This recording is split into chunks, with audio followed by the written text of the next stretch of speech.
Okay friends, चलिए class 4 maths में unit 8 calendar का ब्रेन टीजर बन गया था। तो ये पार्ट 7 है, ध्यान दीजिए। ब्रेन टीजर में सारे क्वेश्चंस करा दे रहा हूं मैं। क्वेश्चन नंबर 2 है, is the leap year in which India became republic. जिस ईयर में इंडिया रिपब्लिक बनी थी, क्या वह एक लीप ईयर था? तो पहले तो हमें पता होना चाहिए इंडिया की रिपब्लिक कब बनी थी। इंडिया बिकेम रिपब्लिक इन 1950। इस साल वो रिपब्लिक बनी, गणतंत्र बना इंडिया। ठीक, तो अब ये लीप ईयर है या नहीं है, इसका चेक करने का तरीका हम जानते हैं। जो ईयर दिया है उसको 4 से डिवाइड करते हैं। 1950 को डिवाइड करके देखिए 4 से कोई रिमाइंडर बच जाएगा। 4 4 जा 16, 3 5, 4 8 जा 32, माइनस किए 3 बच गया 0, और फिर अब 4 7 जा 28। अब देखिए यहाँ रिमाइंडर बच गया, तो रिमाइंडर बच गया भाई, तब तो ये लीप ईयर नहीं होगा। तो हम लिखेंगे 1950 was not a leap year.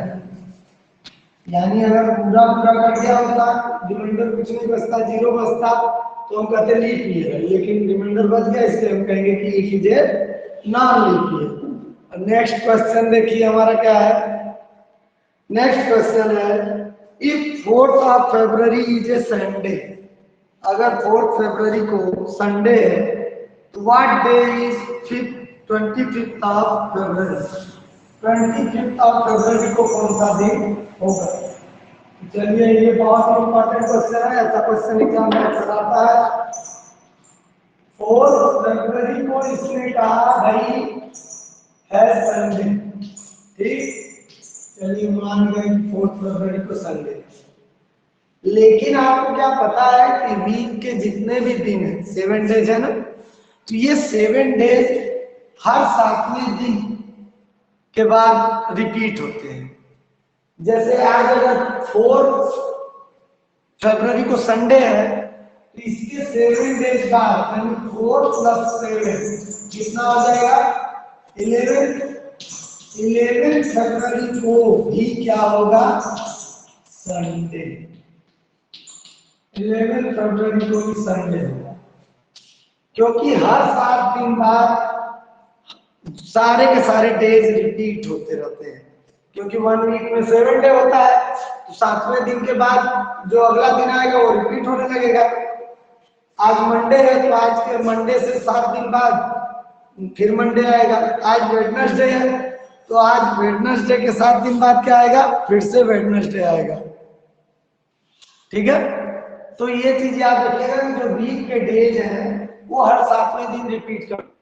तो 11 फरवरी को जब संडे हो गया, तो 11 फरवरी के 7 दिन बाद यानी 11 + 7 18 फरवरी को भी क्या होना चाहिए?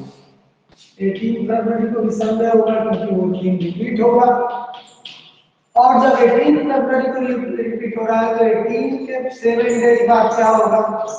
25 को भी क्या होगा? संडे। इस तरह से इन क्वेश्चन को हम लोग सॉल्व करते हैं। यहाँ लिख सकते हैं कि we know the age of the week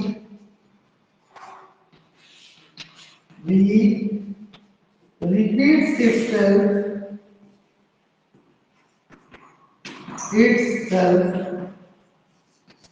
after every 7 days।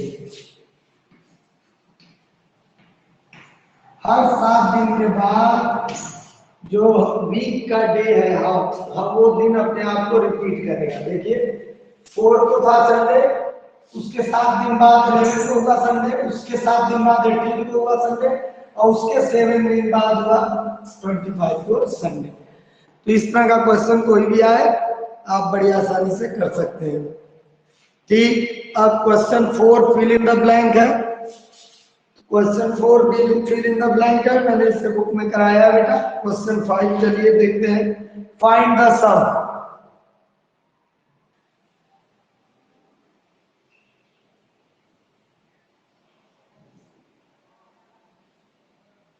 देखिए फाइंड द सम में बेटा दिया हुआ है 3 आवर्स 15 मिनट और 5 आवर्स 20 मिनट। तो बहुत आसानी से इसे हम ऐड कर सकते हैं कॉलम अरेंज करके। 5 3 और 8 आवर्स 35 मिनट। ठीक। अब आगे बढ़ते हैं। देखिए नेक्स्ट क्वेश्चन दिया हुआ है इसमें 3 आवर्स 47 6 आवर्स 47 मिनट। 6 आवर्स और मिनट के पास 47 मिनट ये दिया है प्लस। अब सेकंड में केवल 45 मिनट दिया है, आवर्स नहीं दिया है, तो आवर्स के नीचे 0 लिख देंगे और 45 मिनट कर देंगे। अब ऐड करते हैं तो 5 2 92 मिनट आ गया और 6 आवर आ गया। और जबकि हम जानते हैं कि 1 आवर में 60 मिनट ही होते हैं, तो 92 आवर कैसे होगा? तो जब ज्यादा 60 मिनट से हो जाता है मिनट तो उसमें से 60 माइनस कर देते हैं। जब 60 मिनट माइनस किए तो इसका 60 मिनट में 1 आवर होता है, तो वो 1 आवर यहाँ ऐड कर देते हैं। ये बचा हमारे पास 32 मिनट और 7 आवर्स। ये जिन्हें ना समझ में आया हो पिछले पार्ट्स के वीडियो में ऐड करते समय मैंने समझाया है कि कैसे ये हो रहा है, क्यों 60 माइनस किया गया, क्यों प्लस 1 किया गया। I have explained it already. ठीक है, चलिए फाइंड द डिफरेंस बिटवीन। अब डिफरेंस फाइंड आउट करते हैं नेक्स्ट क्वेश्चन नंबर 6 में। नेक्स्ट क्वेश्चन देखिए, डिफरेंस में 6 आवर्स 40 मिनट में से 5 आवर्स 5 मिनट को सब्ट्रैक्ट करना था। तो यहाँ 5 आया, यहाँ 3 और यहाँ पर आ गया 1 आवर 35 मिनट। ठीक है, ये आया आपका सब्ट्रैक्ट करने पर डिफरेंस। और सेकेंड क्वेश्चन में दिया है 3 आवर्स 47 मिनट में से सब्ट्रैक्ट करना है केवल 55 मिनट को। आवर नहीं दिया है तो 0 लिख देंगे आवर के नीचे। अब एक प्रॉब्लम हो गई, यहाँ 47 है, यहाँ 55 है, सब्ट्रैक्ट कैसे होगा? तो ये 12 लेगा आवर्स से, तो आवर्स अगर 12 देगा तो इसको 1 आवर देगा, लेकिन ये मिनट का कॉलम है, 1 आवर में 60 मिनट होते हैं ना, तो 60 ऐड हो गए इसमें। और यहाँ से 1 आवर कम हो गया, ये 2 हो गया, 3 की जगह 2, इसे ऐड कर लेंगे तो 107 मिनट हो गया। अब 107 मिनट में से 55 मिनट को माइनस करेंगे तो 52 मिनट और यहाँ आ जाएगा 2 आवर्स। ये आंसर आएगा। सही है।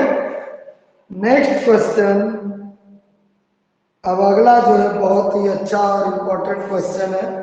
What time was it 3600 seconds before 12 midnight. Next question में कह रहा है कि रात के 12 बज रहे हैं। 12 मिडनाइट का मतलब रात के 12 बजे और 12 नून का मतलब दोपहर के 12 बजे।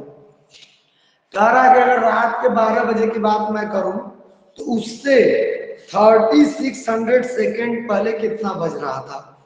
तो भाई 3600 सेकेंड है ना, तो 60 सेकेंड में कितने मिनट होते हैं? 1 मिनट होता है।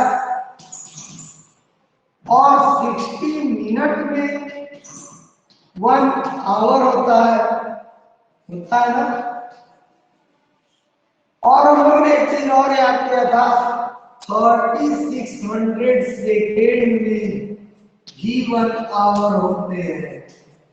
कैसे होता है सिखाया गया है आपको, ये याद भी कर लीजिए। 1 hour is equal to 3600 second या 3600 second is equal to 1 hour. तो ठीक है भाई, अब कर देते हैं HRS मिनट।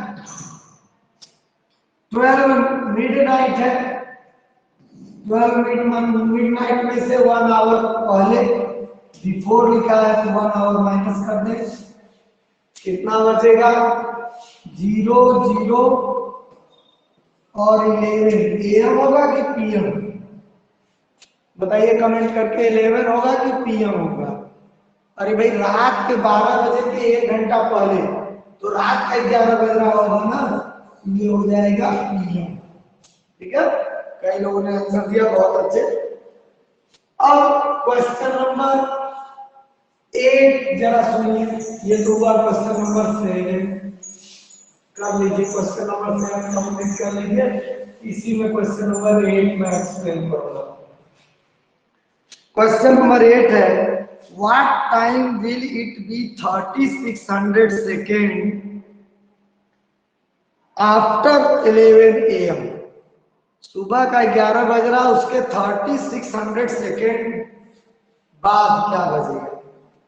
तो भाई चलिए हो गया होगा मुझे लगा। क्वेश्चन नंबर 8 में भी सब कुछ यही करना है, मैं बस थोड़ा सा चेंज कर दे रहा हूं। भाई 3600 सेकेंड में 1 आवर होता है, मुझे याद है, मुझे पता है।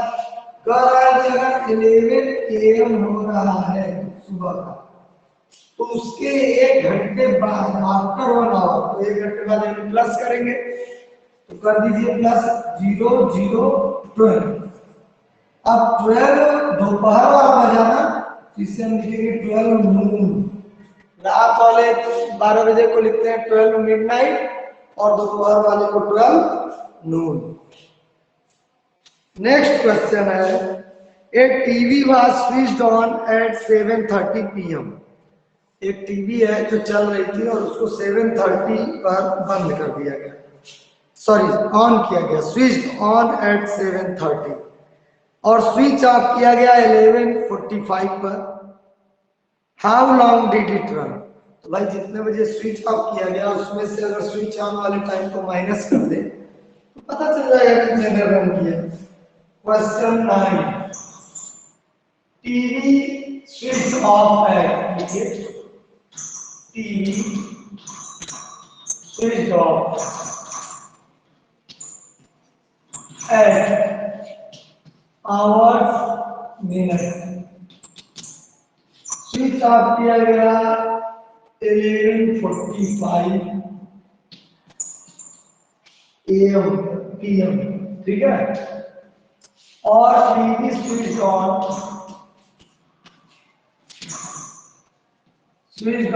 एट, टीवी कितने बजे ऑन हुआ, इसे सब्ट्रैक्ट कर दीजिए, 7:30 PM। कितने बजे ऑन, कितने देर चला, इट लास्ट फॉर, मतलब कितने देर चला। सब्ट्रैक्ट करेंगे तो 5 1 में टाइम बताना ना कितने देर चला, और यहाँ 4 आवर्स 15 मिनट, इतने देर तक यह टीवी रन करेगी, इतने देर तक यह टीवी रन करेगी। Question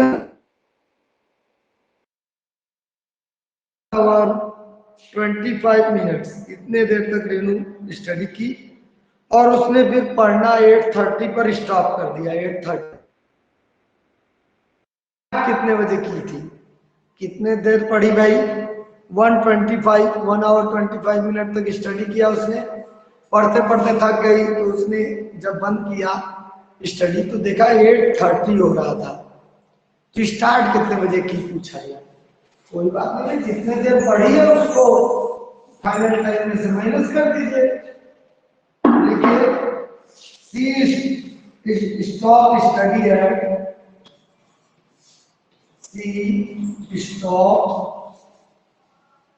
study at hours minute. कितने बजे स्टॉप किया उसने भाई, 8:30 PM। 8:30 PM पर उन्होंने पढ़ना स्टार्ट कर दिया। कितने देर तक पढ़ी, सी स्टडीज फॉर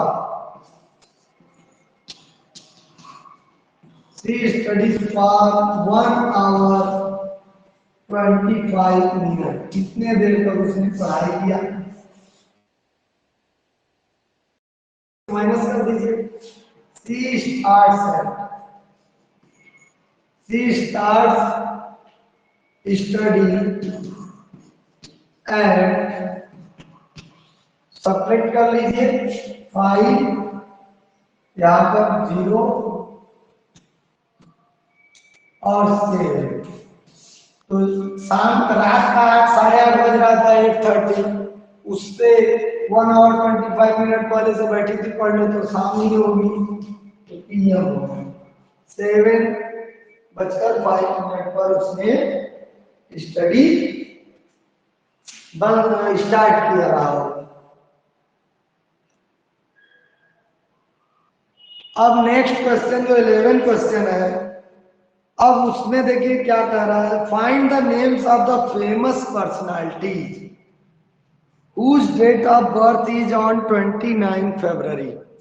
देखिए भाई, ये आपका होमवर्क रहेगा, आपको गूगल में सर्च करना है कुछ ऐसे फेमस लोगों का नाम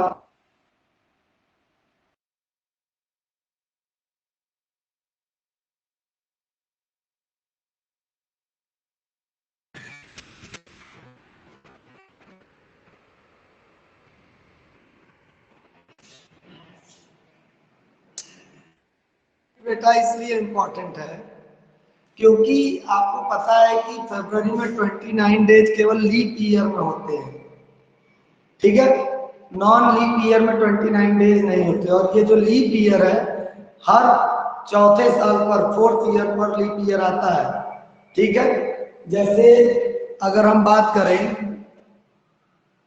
देखिए बेटा मैंने 4 ईयर लिया है, तो जैसे 1997 को 4 से डिवाइड करोगे तो ये पूरी तरह से डिवाइड नहीं होगा। क्यों? क्योंकि ये लीप ईयर नहीं है। जब लीप ईयर नहीं है तो इसका मतलब इस साल फरवरी में 28 डेज रहे होंगे।